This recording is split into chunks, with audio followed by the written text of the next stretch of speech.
Ang pinakamakapangyarihang kaaway mo ay ikaw din. Ang pinakanakakatakot na bagay na malalaman mo sa buhay mo ay ito. Hindi ka isang tao. Dalawa ka. At ang dahilan kung bakit ka pagod, bakit ka palaging kulang sa pera, bakit ka hindi makatulog sa gabi, ay dahil dalawang bersyon mo ang nagpapatayan sa loob ng iyong isip.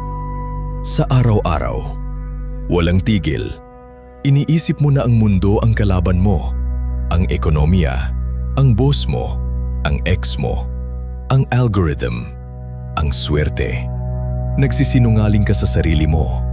Kahit alisin mo lahat ng hadlang ngayon, ibigay sa iyo ang pera, ang oras, ang koneksyon, sisirahin mo pa rin lahat. Dahil ang kaaway ay hindi sa labas. Ang kaaway ay nasa salamin. May isang bersyon sa iyo na gustong bumuo ng kaharian. At may isang bersyon na gustong sunugin lahat. Hindi dahil may galit sa mundo, kundi dahil mas komportable sa apoy kaysa sa tagumpay. Naramdaman mo na ito. Sa sandaling magdesisyon kang baguhin ang buhay mo, may pangalawang boses na sumasalita. Bumubulong, nang aakit. Hinihikayak kang matulog pa, laktawan ang ehersisyo, magpadala ng mensaheng hindi mo dapat ipadala, sirain ang sariling progreso mo sa eksaktong sandaling malapit ka nang malagpasan ang hangganan. Hindi ito katamaran. Hindi ito kawalan ng motibasyon. Ito ay aktibong mapanirang puwersa na naninirahan sa loob ng iyong katawan. Tinawag ito ng mga sinaunang tao na demonyo. Tinawag ni Steven Pressfield na resistance. Tinawag ni Carl Jung na anino. Kahit anong itawag mo, intindihin ito. Gusto kang patayin. Hindi pisikal. Masyadong madali yon. Gusto kang patayin ng espiritu. Gusto kang maging karaniwan. Gusto kang tahimik. Gusto kang mawala ng walang bakas. Ngayon, ilalantad natin ang traidor na ito. Titingnan natin ang digmaang psikolohikal na nagaganap sa loob ng iyong ulo. At ipapakita ko sa iyo kung paano manalo sa pinakaimportanteng digmaan, ang digmaan sa sarili mo. Dahil kung matatalo ka dito, wala sa maaabot mo ang tatagal. Pero kung mananalo ka dito, mananalo ka sa lahat.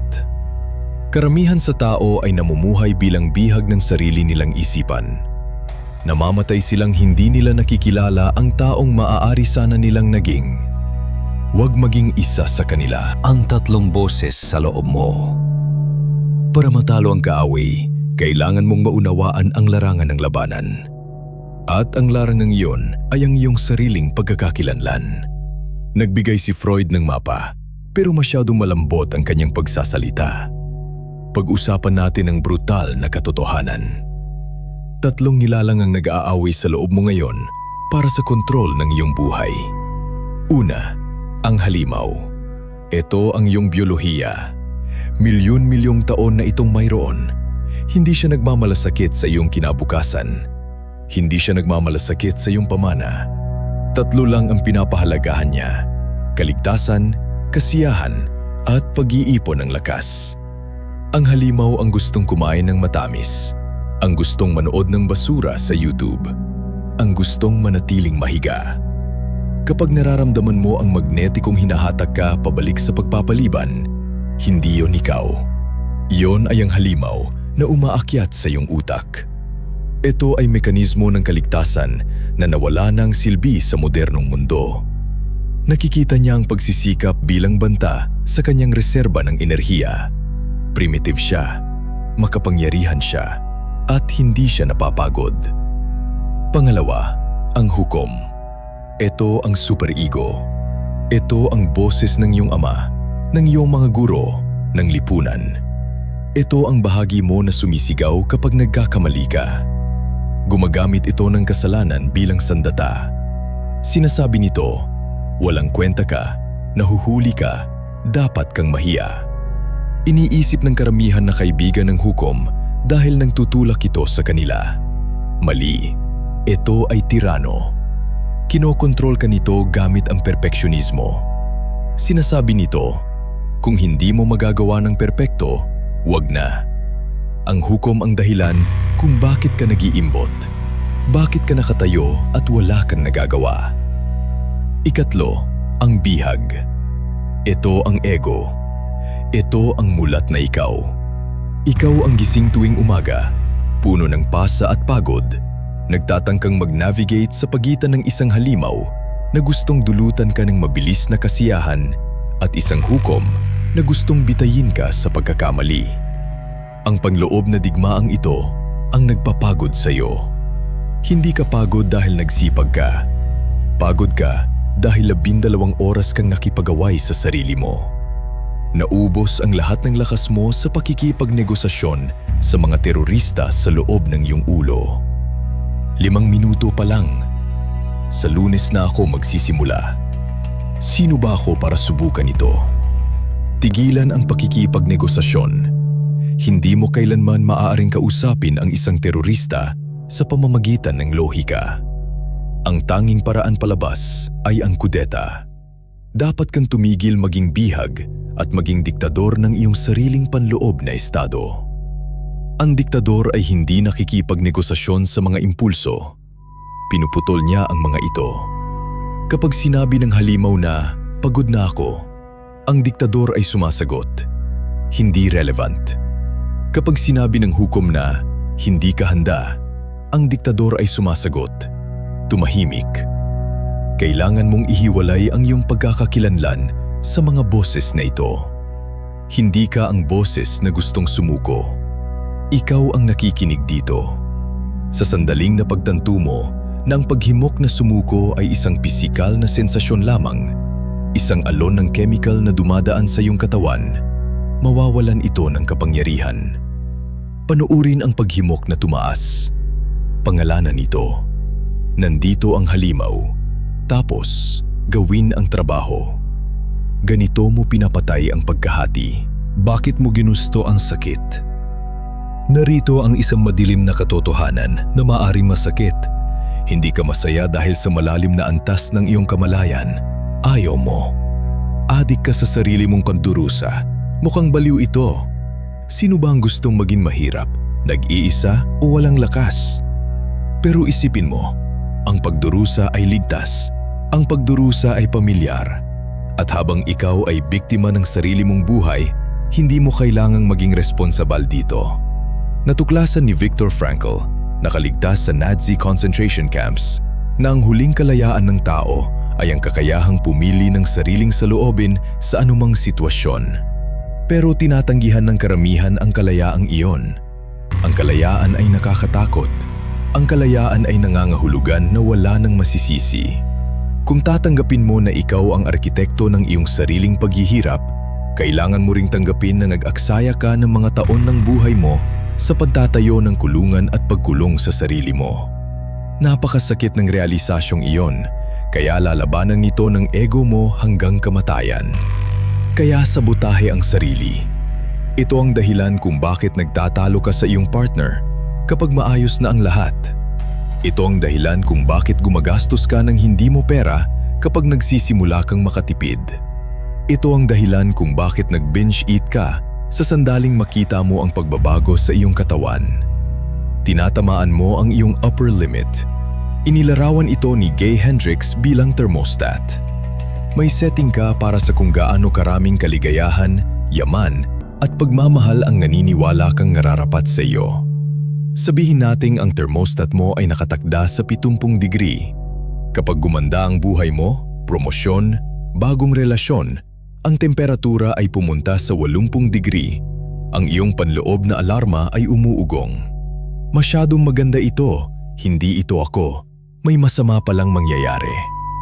Kaya subconsciously mong binubuksan ang air conditioning. Gumagawa ka ng krisis. Sinisira mo ang kapayapaan para ibalik ang temperatura sa pamilyar na 70 degree. Bumabalik ka sa baseline ng paghihirap na parang bahay. Kailangan mong sirain ang thermostat. Kailangan mong handang maramdaman ang pagkabalisa ng mga bagay na pumupunta ng maayos. Kapag gumanda ang buhay, mararamdaman mo ang desperadong pagnanais na gumalaw. Ang pagnanais na iyon ay ang ego mo na nagtatangkang bumalik sa kaligtasan. Kilalanin ito.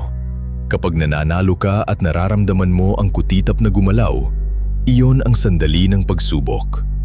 Iyon ang laban ng ikaw laban sa ikaw. Namamatay ang lumang bersyon mo at sinusubukan nitong dalhin ka kasabay nito. Huwag hayaan.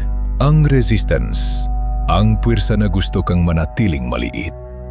Isinulat ni Steven Pressfield ang War of Art para ipaliwanag ang isang konsepto, resistance. Ang resistance ay hindi metapora. Kailangan mong isipin ito bilang pisikal na puwersa ng kalikasan tulad ng grabidad. Ang resistance ay may isang layunin. Pigilan kang gawin ang iyong trabaho. Pigilan kang umangat mula sa mas mababang antas patungo sa mas mataas na antas. At narito ang batas ng pisika na kailangan mong matutunan. Ang resistance ay direktang katumbas ng kahalagahan ng gawain. Kung gusto mong manood ng Netflix, zero resistance. Kung gusto mong kumain ng pizza, zero resistance. Pero kung gusto mong sumulat ng libro, magsimula ng negosyo, magkaroon ng mahirap na usapan na magpapagaling ng relasyon, ang resistance ay magiging napakalaki. Parang may pisikal na bigat sa iyong dibdib. Ito ang kompas. Karamihan sa tao ay nakakaramdam ng takot at nag-iisip, hindi ko ito dapat gawin, mukhang mali ito. Ang outlier ay nakakaramdam ng takot at nag-iisip, ito ang landas. Ang takot ay tagapagpahiwatig. Habang mas natakot ka sa isang partikular na aksyon, mas mahalaga ang aksyong iyon sa iyong pagunlad.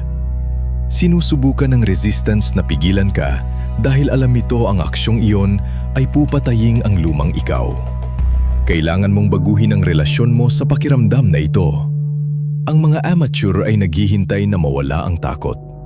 Naghihintay sila ng inspirasyon. Naghihintay silang maging handa. Ang mga profesional ay alam na hindi nawawala ang takot. Ang takot ay ang gasolina. Pinag-usapan ni David Goggins, ang governor, ang limitasyon na inilalagay ng iyong utak sa iyong kakayahan. Hinahinto ka ng utak mo sa 40% ng iyong potensyal para maprotektahan ka. Kapag nararamdaman mo ang sakit, kapag nararamdaman mo na hindi mo na kaya, nandoon ka pa lang sa 40%. Ang resistance ay ang governor. Simulan mong tingnan ang resistance bilang isang natatanging nilalang.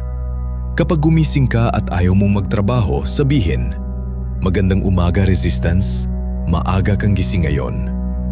Gawing panlabas ito. Gawing kalaban ito. Hindi mo mababago ang anino.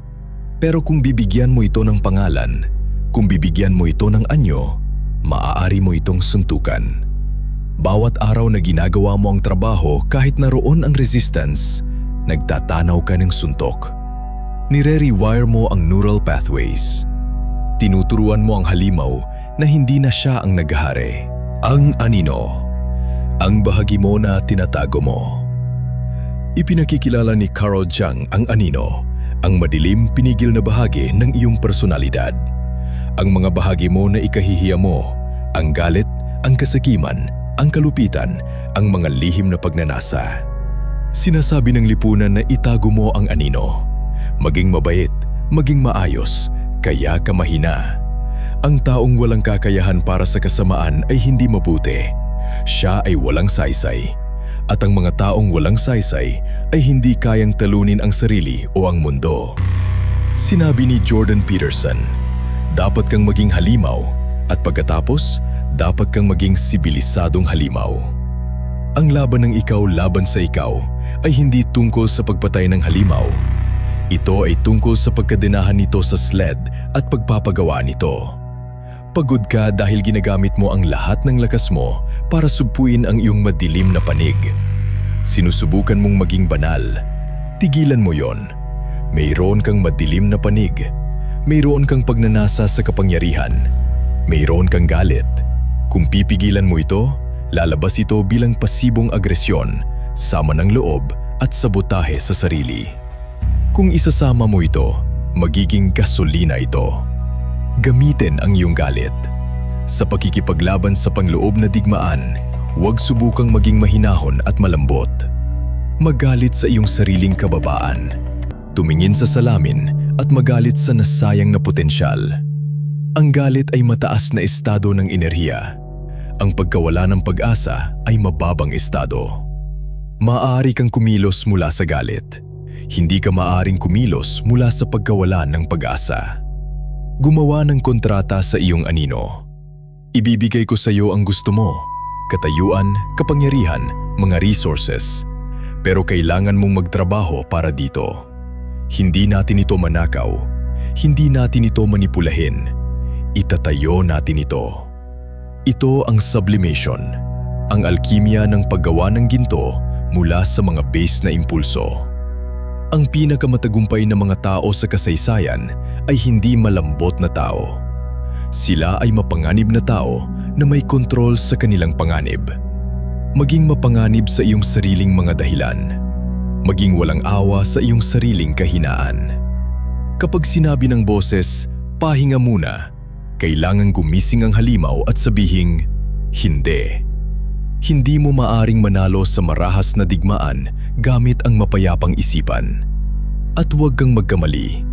Ang labanan para sa iyong potensyal ay marahas. Ito ay pagpatay ng lumang sarili. Patayin ang pag-asa. May lason kang iniinom araw-araw. Matamis ang lasa, pero nagpapalaho ng iyong mga organo. Ang lason na yun ay pag-asa. Umaasa kang gaganda ang lahat. Umaasa kang mararamdaman mong motivated bukas. Umaasa kang magbabago ang merkado. Umaasa kang babalik siya. Ang pag-asa ay estratehiya ng pulubi. Ang pag-asa ay pasibong estado. Naghihintay ito na may panlabas na puwersa na darating at magliligtas sa iyo. Sa digmaan ng ikaw laban sa ikaw, ang pag-asa ay kataksilan. Hindi nag-asang mawawala ang mga kaaway si Marcus Aurelius. Inatasan niya ang kanyang mga hukbo patungong Hilaga at nagdigmaan siya ng maraming taon sa putik at nagyeyelong ulan. Isinulat niya ang Meditations hindi bilang libro ng kapayapaan, kundi bilang manual para manatiling malusog sa loob ng bangungot. Tinanggal niya ang ilusyon ng pag-asa. Kailangan mong patayin ang bahagi mo na naghihintay ng tagapagligtas. Walang paparating, walang gigising sa'yo, walang pipilitin sa'yo na pumunta sa gym, walang magsusulat ng business plan para sa'yo. Ikaw ang rescue team.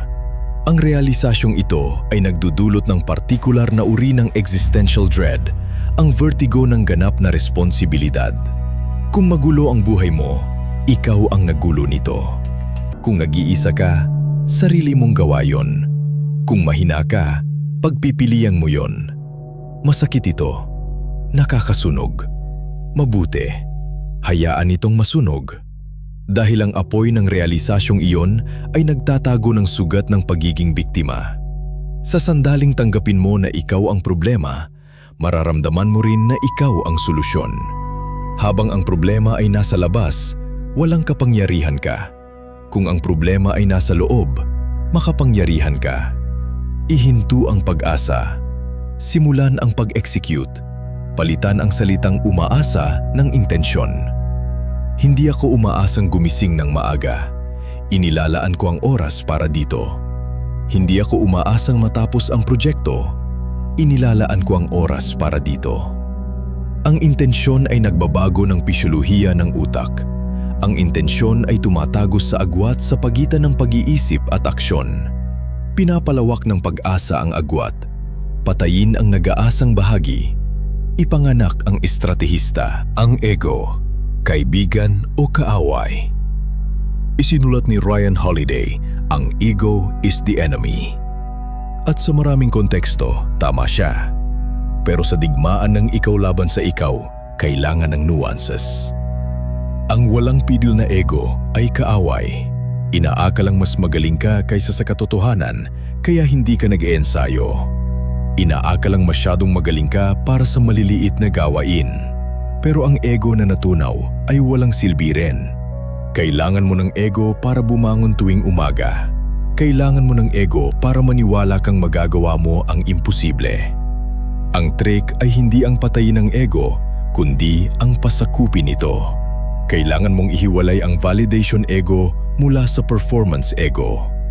Ang validation ego ay nagtatanong, Gusto ba nila ako? Mukhang cool ba ako? Espesyal ba ako? Ito ang kahinaan. Ito ang bahagi mo na gumuguho kapag may negatibong komento.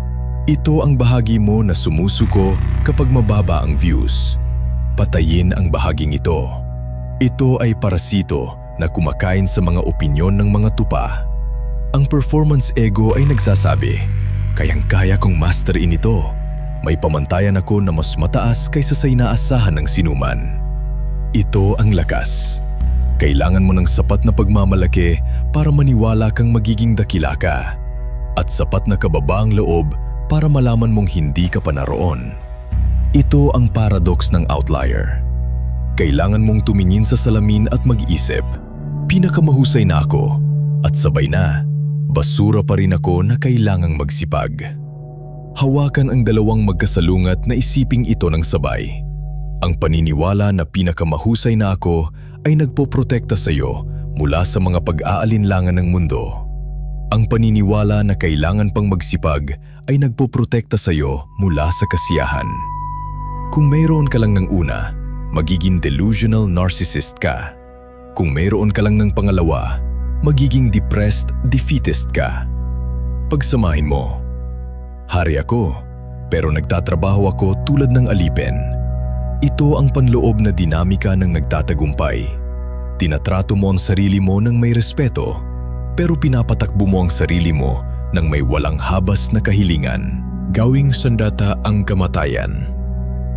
Ang pinakahuling referee sa laban ng ikaw, laban sa ikaw ay oras. At ang oras ay hindi neutral.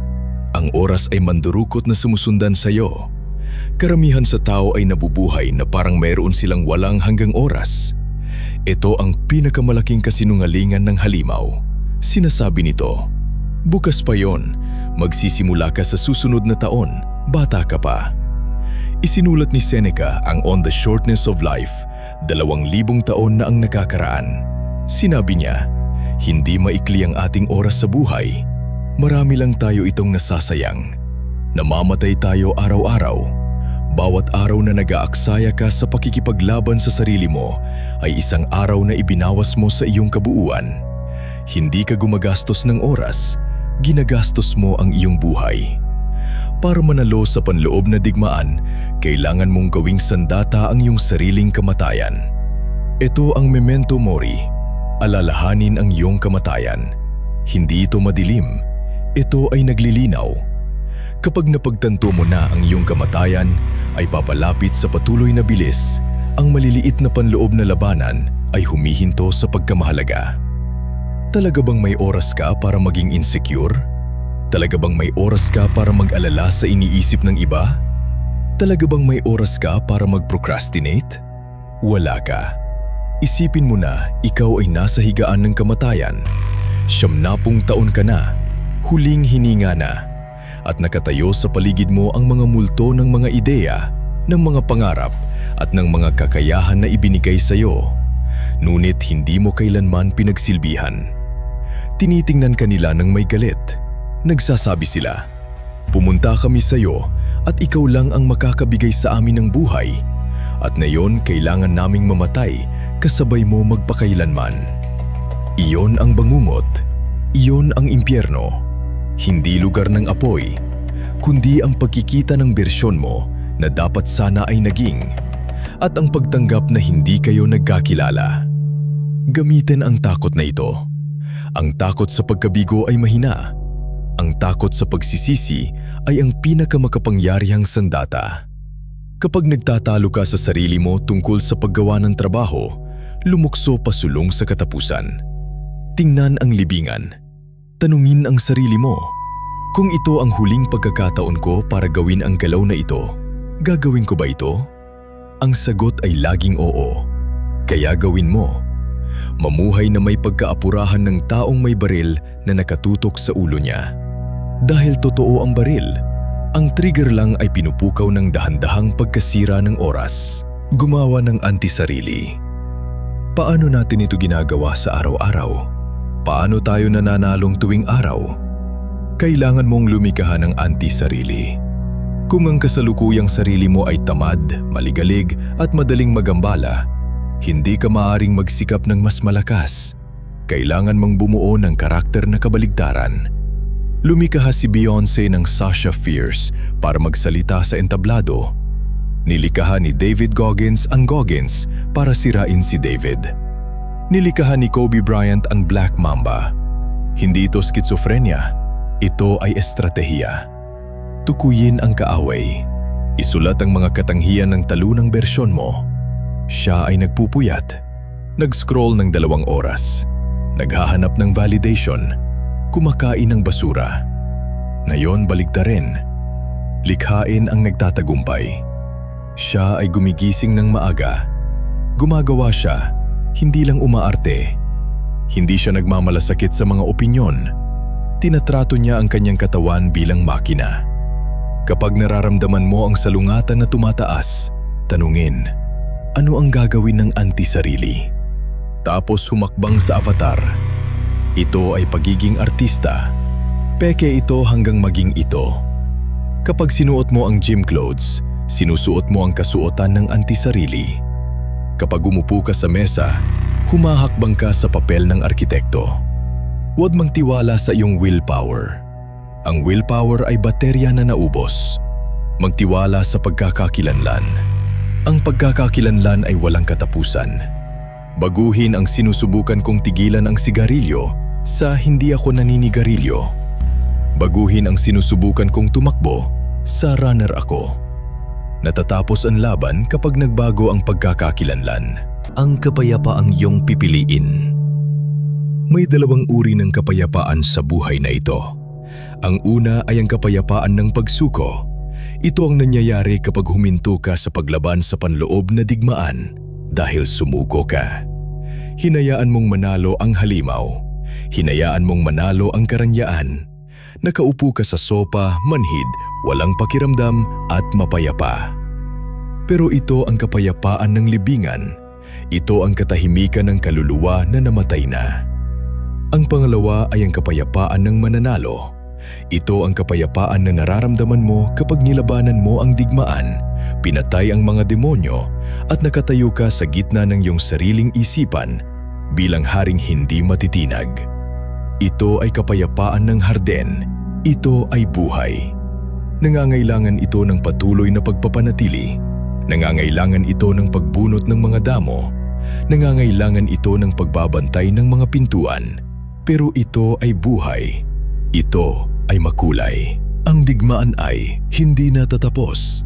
Ikaw laban sa ikaw. Ang labang ito ay hindi tunay na nagtatapos. Hindi mo ito nanaalo ng minsan at nagretiro. Kailangan mong manalo rito tuwing umaga. Sa sandaling idilat mo ang mga mata, tumutugtog ang kampana. Naghihintay ang halimaw.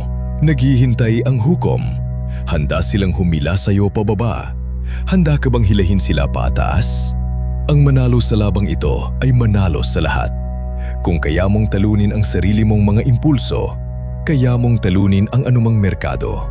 Kung kaya mong talunin ang sarili mong takot, kaya mong talunin ang anumang kaaway. Kung kaya mong talunin ang sarili mong pangangailangan ng validation, kaya mong talunin ang anumang negosasyon. Malambot ang mundo. Naabala ang mundo.